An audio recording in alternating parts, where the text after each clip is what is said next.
Okay, here we are back for the second episode of the I Hate Car Salesman podcast, coming to you from Schaumburg, Illinois. My name is Sean, also known as Go For Real 216 on social. This is Kevin. How you doing, guys? And today we have one of our senior sales associates. He actually led the board last month, I believe. You lead the board last month? Yeah. In sales, Dennis Peoplis. Yeah. How are you?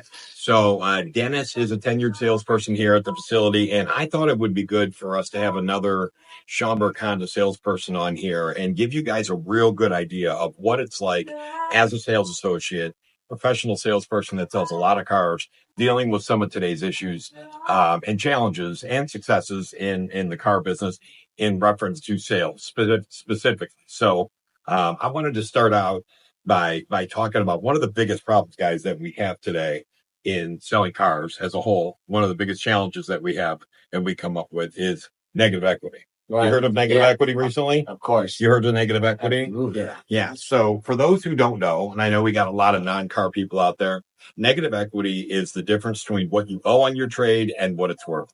So what's happening is people bought cars at the height of COVID and the chip shortage and paid $3, $4, $5, $10, $20,000 more than the cars are worth. Right. So what's happening is 2-3 years later now, those people are looking to trade out of their current vehicle and get them something else. But what happens is since they paid so much a couple of years ago, they owe in some cases $5,000, $10,000, $20,000, $30,000 less, or they owe that more than what the car's worth. So the cars are worth $20,000 less than what they owe.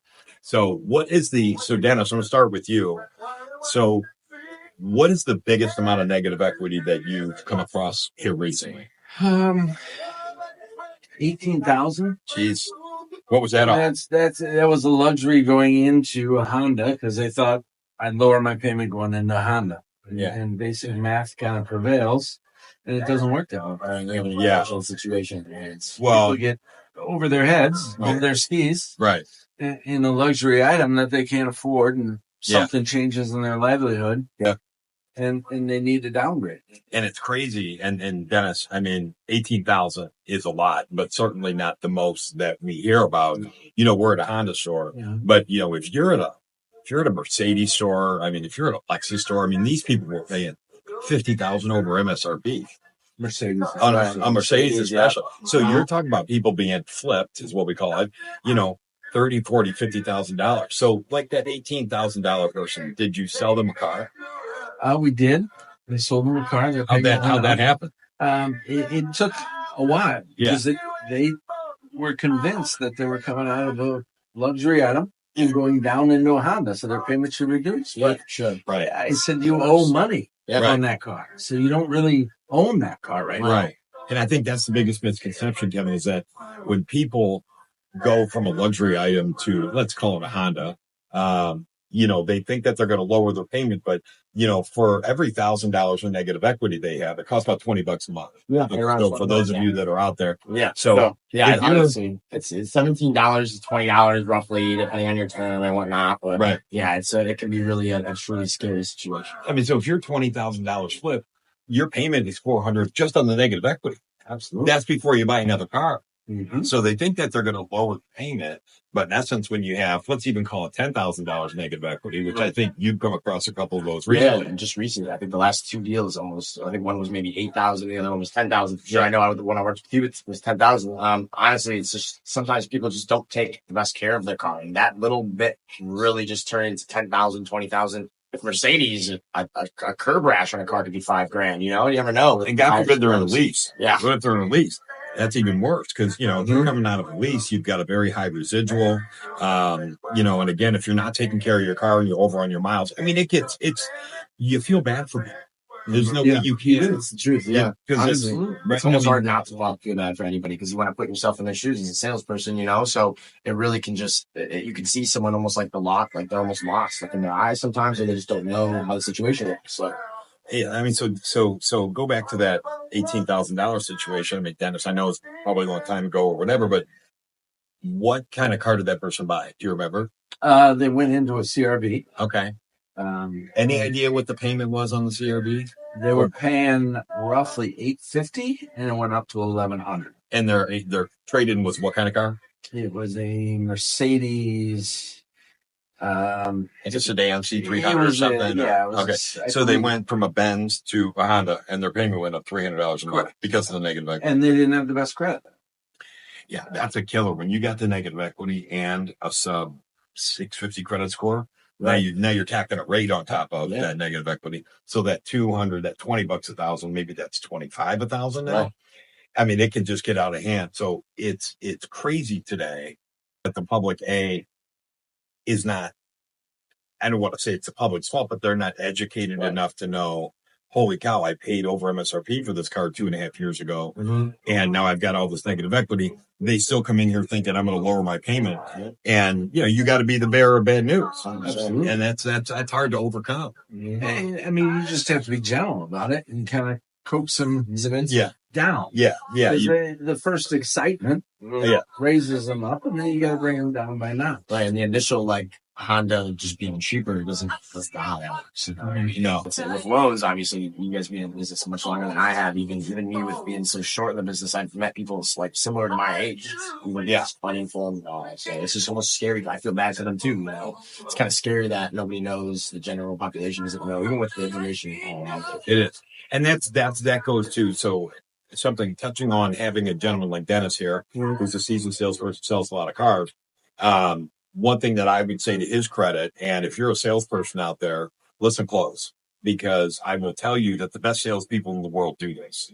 And Dennis does it. Maybe it's naturally, maybe it's a craft that he's created and, massaged over the years and developed.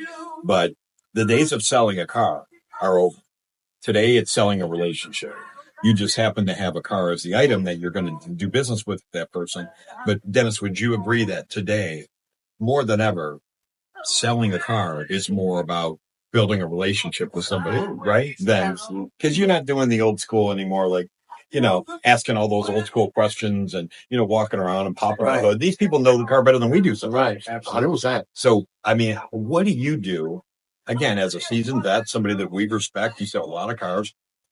How do you build such a strong relationship with people that you met 5 minutes ago? Because I see your people with you, and they're locked into you. He's probably the best. They're locked into you. Yeah, Dennis is probably the best at that. I literally just try and help them through the process, because everybody comes in with the same thoughts, scares, that it's going to be the worst experience ever. Yeah. And you just go, hey, folks, we'll go as fast as you want or as slow as you want. Right. Doesn't matter. Right. We'll handle it the way you want to handle it. I'll make it as easy as possible. You don't like the car, I'm not going to be offended. Right. But my question would, to push back a little bit, not to put you on the spot, a lot of salespeople say that, but not a lot of people build the relationships the way you do. So give us some. Yeah, give us some secret sauce. You're an exciting give us some secret sauce. I've seen children laughing, joy. Everybody. I've seen it too. Yeah. Anytime you have kids come in, it's awesome. Yeah, right. It's the best part. And people say, well, I didn't want to bring my kids. I'm so sorry. And I'm like, it's perfect because this is your life. Right. This is what you do every day. So why should it change now? Yeah, you can tell he's a family. And I just kind of keep it going towards them. Yeah. They do. Yeah. And that's something that you would think that as a salesperson. Kevin, I know you haven't been in sales your whole life, but obviously you're moving quickly and starting to succeed quickly. Not everybody has that. I mean, not everybody has what Dennis has, the ability to just bond with somebody, connect with them. Like I said, any salesperson could say, we're going to do it your way. It's money's the easy part, but I care about you. I mean, that's what they all say, but it has to be genuine. Right. Right? Yeah, you have to care about it. If you show that you're putting your best foot forward always, they'll kind of just follow you along, they'll go with you. And I would say too, another thing, and we don't want to make his head too big. It's big enough already.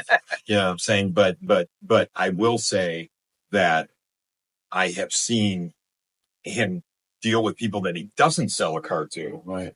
Still build a relationship. 100%. I see you do that. Yeah. And I guarantee you, a quarter of the deals that you sell each month come from a guy you didn't sell before, but you built such a great relationship with that when he was ready to buy a car, he goes, "No, honey, we're going to deal with this guy." Is that true? Yeah, absolutely. Yeah. I have people that don't buy cars that still send people in. Right. And say it's Gets food sent to him and stuff like that. You get a lot of stuff sent and brought in and they have stopping by.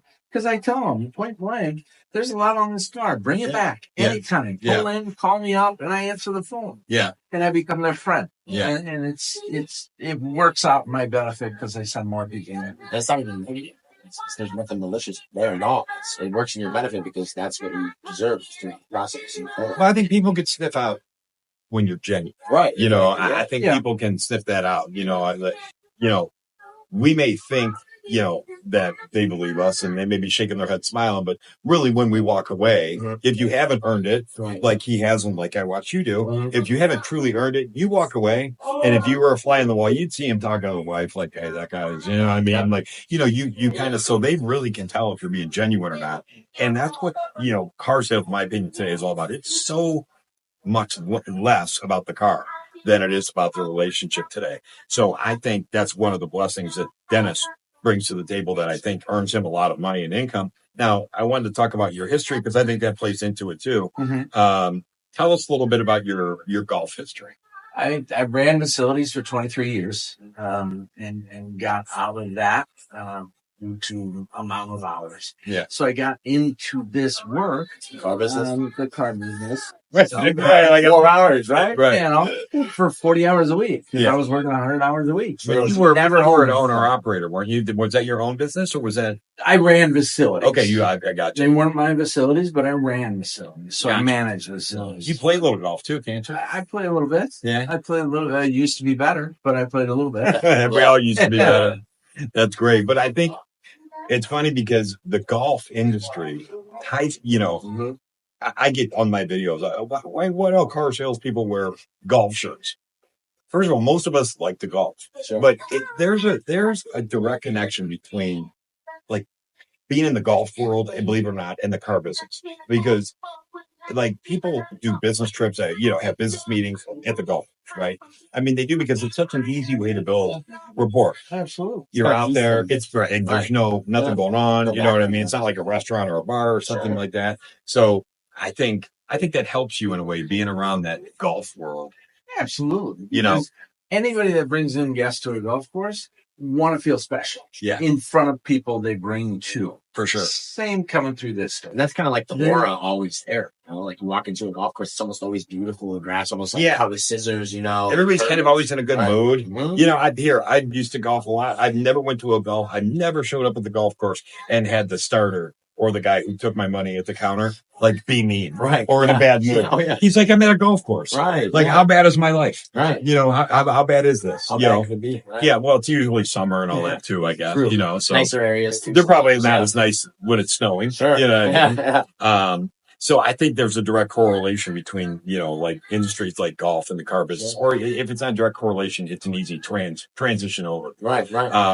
Kevin, one of the things I wanted to talk to you about is, how's your start on social media go? Yeah. So far, I mean, I've kind of just been taking a really big jump almost. So from the beginning, I mean, I really. You want to shameless plug your at so everybody follows Kev sells cars. Kev, send me a follow, TikTok, everything. Yeah, Kev sells cars, and then what is it on Instagram, Kevin? Instagram is Kev sells cars IG. Now that's nifty. Who created that? There, Yeah, that was good. That was good. I think it was you that created that. How's it going with it? So it's going great. I mean, obviously with your help a little bit, or not a little bit, with your help in general, I kind of just did a jump up, up almost like a cliff, right into a good middle area. Obviously nothing blown up just yet, but I mean, for me, it's a lot of product knowledge and really linking up with customers and talking to them and showing I want to be engaged with them. Yeah. So I think a lot of people have realized like what kind of person I am, and I like to talk and even just talk in the DMs about cars. People have been asking me questions, and it's really cool. So I really enjoy this. Yeah.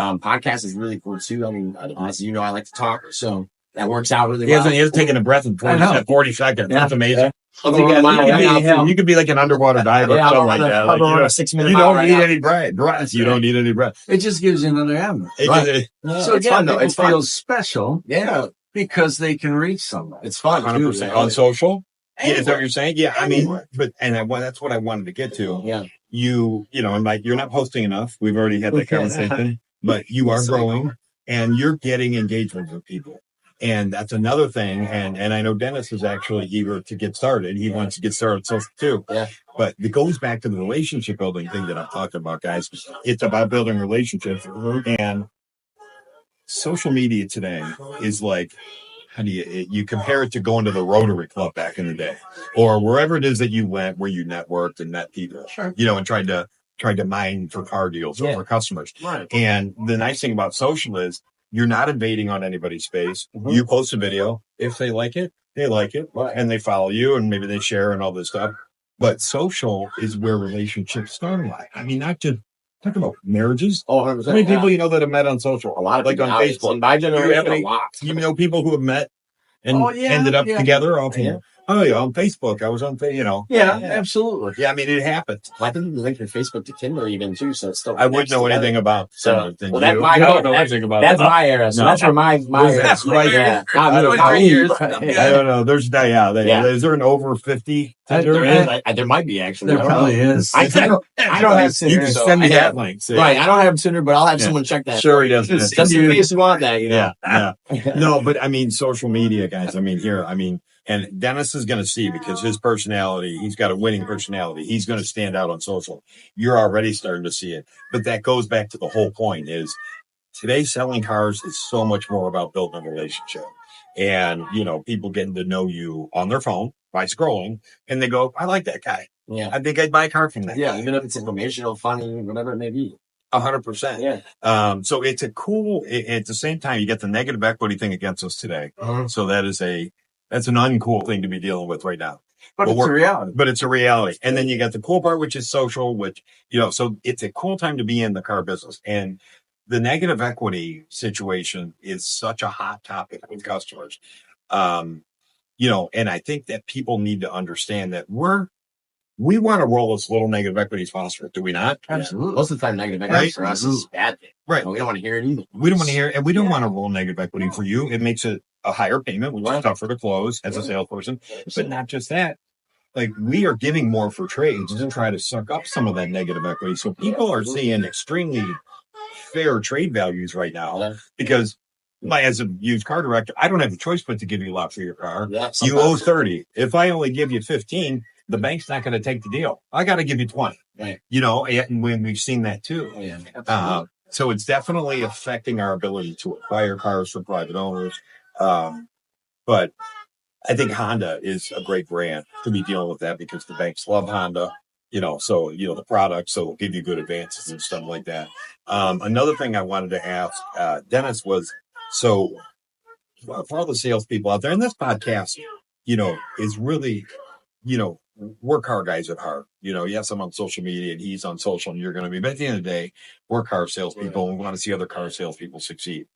If you, as a guy, seasoned veteran, high performer, what would you say if somebody was starting out brand new, and you could give them one paragraph of advice, one sentence of advice for a brand new person? What would you say to that person? Stay out of the muddy water. Yeah. You'll find around a dealership people complaining about this, that, the other, the last deal. Focus on who you have in front of you. That's the most important thing. Yeah. And have fun with it. Yeah. If people they'll realize you're nervous. This is your first deal. Play it into the whole atmosphere of the car deal. Yeah, you're right. Enjoy it. Yeah. Just have fun. Say, hey, folks, this is, I'm just starting out. I'm pretty bad at this, and I'm glad you're here to help me. And people love it. Yeah. And I think that's a good thing from the salesperson perspective, because it's not like you're lying. It's just, you're just trying to drop that seriousness. You're really just trying to be comfortable and just show, like, I'm a guy. I'm here to help you. I just want to make you happy and show you what I got. Let's see what we can do. Right. And don't ever be afraid to say, I don't know. Yeah. But I'll find somebody that knows. Right. Because you can't know everything about these cars. That's much better to do that than know the answer right away. Finding out the answer can sometimes build more trust than the other option. Yeah. Absolutely. And that's something that, is just invaluable for people. When you go out there and you say that, hey, I'm kind of new, and somebody hears that, their guard goes down too, because it's like, okay, he's not this old crusty car guy who's got tips, tricks, and magic words that's going to rip me off. I mean, he's a new guy. He doesn't really even know what he's doing, let alone how to rip me off. Right. And so the new thing, that's great advice. A guy I used to know said, no matter how long you're in this business, you're always new. just stay new. 100%. Just stay stupid. Yeah, What he used to say. yeah, that's the thing. That's a popular one. You know, I think knowing too much sometimes you almost ruin your own deal. You know, you can ruin your own car deal by knowing too much information. Well, you muddy the water. Yeah, muddy exactly. You get muddy the stuck. water. Yeah, I love you get that. stuck. You do, and you know, as salespeople, we're usually pretty. I don't know what you would say what the word is, but let's just say that we get in our head a lot. Let's just put it that way. Absolutely. And if you're a salesperson and you start overthinking and getting in your head, that's how guys get the slumps. Yeah. I would say, again, go back to Dennis, our top salesperson. If you're in a slump, you know, for some reason, one reason or another, how do you get out of that slump? Is it basically just going back to basics? Is it working harder? I mean, how do you actually just get dumber. You just go back to basics Right. and just go through the system. right? Show them the car, drive the car, go Right. through the numbers and say, hey, you know, I don't know all the numbers, but It's I'm going to get happened them to you for you. I don't think it ever happened. I think I maybe heard it one or two times that you fucking like, man, I need a deal right now. I think that never happened. Well, Yeah, I said this about him the other day. You know Yeah. why that is? Because even though he doesn't want to admit it or realize it, Dennis actually follows the process very well. Now, he might go on his own slant. He might, you know, he might take a little bit of a left and then go to the right. But at the end of the day, he follows the process. He makes the people fall in love with the car, make sure they're on the right vehicle. Lots of information gathering, a lot of information gathering, relationship building. And, you know, the best part, and, you know, again, this is for both of you, but Dennis, at this point in his career, and you will get there, I know you will, there's no close. I hate that. Yeah. I hate when I need closing lines or closing techniques. Sure. If you do all the things right, Just the meet and greet, building a relationship, buying the right car, it's not a hard close. Yeah, You ever have a hard close no, anymore? no. I don't think you do. All I say is, are you comfortable with purchasing the car? Right. That's it. Right. And half the time, if you've done everything right, and you guys can vouch for this, they kind of close themselves. They're like, okay, what's the next step? You assume the sale.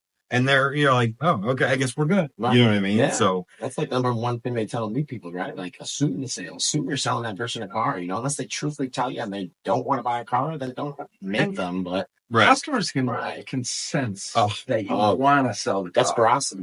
You get anxious. And you're like, yeah. You know, you're sitting there and they can sense that. And it costs you gross. Sure. Absolutely. Because if I'm a customer and I see you're nervous, I'm going in for the kill. No, I'm going in for the kill. Okay. This guy needs a car deal. Right. Yeah. He's going to go work his manager for me like a madman. True. I just got to keep saying no for a while. Yeah. That's true. You know what I'm saying? Agreed. But if you have kind of chest out, chin up, I tell people, act like you just sold 4 cars. Right. Act like you just sold 4 cars, and you'll probably sell the next car. 100%. What do you think about that? Yeah, I mean, I remember one time when I worked for a Jeep dealership way back when, I just remember getting a comment from a customer that were really kind of nice and it wasn't aggressive or anything. They just pulled me aside. They're like, hey, you walk with confidence. And I got nervous and a little embarrassed. I was 21, 22, but they're like, we were all confident we're 21, 22. Yeah, I guess so. Yeah. And I was like, oh, okay, thank you. She's like, no, I mean it though. Like, you really hold yourself well. And I was like, oh, wow. And then I feel like that can kind of get a little bit too, like how you hold yourself, but like, you can kind of tell, like, when someone's selling your car, how to walk it. Yeah, walk it slow, fast, but a little pep in the step, I guess you would say. That, And you can address it early. Right from the beginning. Sometimes I'll say, look, you want to buy a car? I want to sell a car. Yeah. Exactly. And you create an enemy in the managers and say, well, let's figure out how to do this. I think that's one of the best things you could say. I want to sell you a car as bad as you want to buy one. Yeah. You know, so it really and it's okay to admit that. Like, they know that. You know what I mean? I mean, it's okay to admit it, but again, the confidence factor is just, I mean, I told Mohammed in a TikTok the other day, confidence will sell you more cars than anything else that you can learn. And, you know, again, we don't want to give Dennis too much credit, right? But he has an air of confidence about him when he's in a deal that he kind of just feels like everything is going to go the way I want it to. And the customer feels that. So they get comfortable. Mm-hmm. You know what I mean? And, I think for me, you know, I've been around hundreds of sales people. For me, it's a pleasure to work with people who know that building a relationship is first, not selling the car. Yeah. Stay confident. You know what I mean? And then when you come up to the desk, you're such a more informed salesperson that as a manager, it makes my job so much easier. Oh, yeah. If he comes to the desk right now, I know what he says to me is the facts. That's true because he's done the homework with the customer. So he's going to tell me, and he might hold back a little to kind of, he might work the desk a little bit too. Yeah. Hopefully you'll Right. have a story though, He'll walk up and start telling you a story while you're sitting there, Right. But I mean, it's nice that as a manager, it's nice to have that confidence. Like, okay, if I do what this guy just told me, we got a cart. Because and that's another point. You have to be confident in that too. Yeah. You have to be confident with your management. And you got to be able to talk normally, between each other. Because with the deal, you want to be professional, but like you got to be able to have some kind of flow going. You got to talk a little bit, figure out what's going on, get comfortable, drop the seriousness down a little bit. So make it fun. And I think he does a really good job making it fun. So I think that we are all blessed to be able to be in the car business, and it is long hours, and it's not manual labor, but it can be hard work and taxing. I think a thing that Dennis said is very important for us to all remember, myself included. Listen, when we walk through these doors, the first thing that we should be thinking about is how do I have fun today? Yeah. I mean, yes, I'm here to make money. Right. I mean, okay, we woke up to try to make some money, but the best money that you can make is the money that you make while you're having fun doing it. Sure. You gotta have fun. Right. It ain't fun to make money and through like stressful, you know what I mean? It's so much better when everything's fun.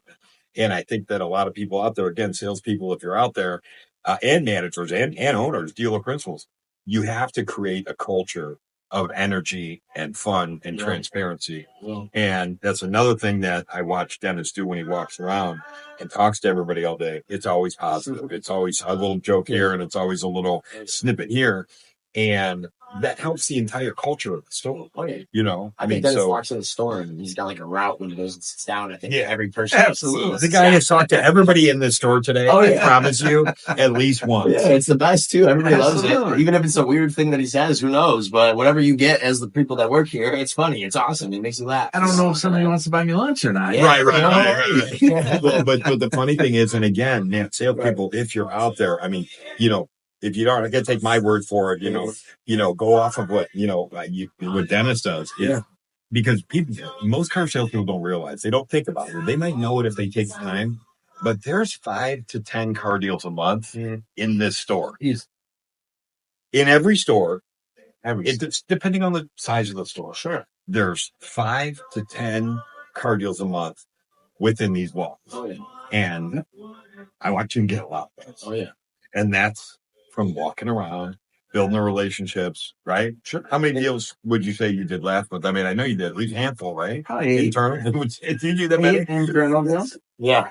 But Dennis is the king of service and parts. I mean, mechanics need cars. Yeah. Everybody needs cars. Yeah. And I think we forget that, that the people around here are not, there are internal customers is what they're called, but building those relationships throughout the day, it's invaluable because, again, when they need a car, who do they think of? There's 30 salespeople here. 8 of them last month thought of him. Right. The guy that made you laugh and the guy that was seriously trying to sell you the whole time, trying to close you the whole time. And that brings us all back full circle to selling cars today is building a relationship. Right. It is not selling an item or an asset or money or an interest rate or a trade value. It's selling relationship. And I hope that, from this short podcast today, that some salesperson out there will be watching and go, you know what? I'm going to go do tomorrow what Dennis does. I'm going to go walk around the dealership. Yeah. I'm going to say hi to everybody. That spark, get the spark going. Right. Maybe just give them a pound, you know what I mean? Pat on the back or something. Nice. And, and care about, and really care about you. And if you do that, you'll make more money. You'll have fun doing it. And I think, Kevin, I'd love to see you focus on social more and let that personality come out, because you have a winning personality. But no one sees it because you're not posting it. Right. So now big guy wants to get started. So now we're going to have to have a contest. You know what I'm saying? It's important, and a lot of people get nervous, like nobody's going to like them. But if you really think about it, people watching you are the ones that kind of like what you're doing anyways. The ones that see it. So the content will fit what they're looking at and it'll go from there. So, yeah. So in closing, so we got, if you're a new salesperson, Dennis says, I would agree with them. I think you would agree. stay out of the muddy waters. Right. Because there's a lot of muddy waters. There's a lot of muddy waters in a Especially in this dealership. business, yeah. Oh my gosh, there really is. But it's so much cleaner than it used to be. Oh, yeah. But A there's lot still some mud. There's still some mud. When I started, I think was with a little bit of a fall off of being style of car sales. So like after that, it's more into modern, more versions of it. But it's people getting in their own heads. For sure. They muddy their own water. Right. And you stay clear of that. Yeah. You give yourself a chance. Yeah. So that's good. So we'll wrap up this episode. Obviously, if you're listening or if you're watching out there, give us a subscribe on YouTube. Subscribe to us, please. Give us a follow on social at GoForReal216, at CabSells or CabSells IG. We don't soon to be. We don't know. We don't have one yet. Yeah, and Dennis, we're gonna. He's gonna be user 99999. He's gonna be. You know what I mean? So, but we'll get that out there. But give us a subscribe, give us a like, give us a follow. And again, if you're new out there, guys, listen to what Dennis is telling you. Have fun doing it. Stay out of the muddy waters. Build relationships with people. Post on social. The more you post, the more comfortable you get. So and that's about it. You got anything to close with, Dennis? Anything else you want to say? I got nothing. Thanks for being on today. No problem. I appreciate it. It's been a pleasure. Much, bro. Yeah. Any words of advice go on? All the younger guys, there's a lot of young guys in the car business. Listen to people like Dennis and Sean. These guys are like great people to just have a conversation with. You just get words to say, word tracks, and word tracks aren't as popular, but sometimes it's just making conversation. So you use the people around you, but I love to stay out of muddy waters. I'm gonna use that. Sure. I'm gonna make a TikTok about it. Yeah, for sure. All right. Well, give us a follow, and I hope this helps you. But we're going to be doing this a little more often. We'll be on here once a week. This is a crazy store. We sold 350, 400 cars last month. So sometimes we plan on doing things, and it just doesn't happen. But stay tuned. We'll get another episode out soon. Thanks for watching. Yep. Thank you, guys. All right. Thanks, guys.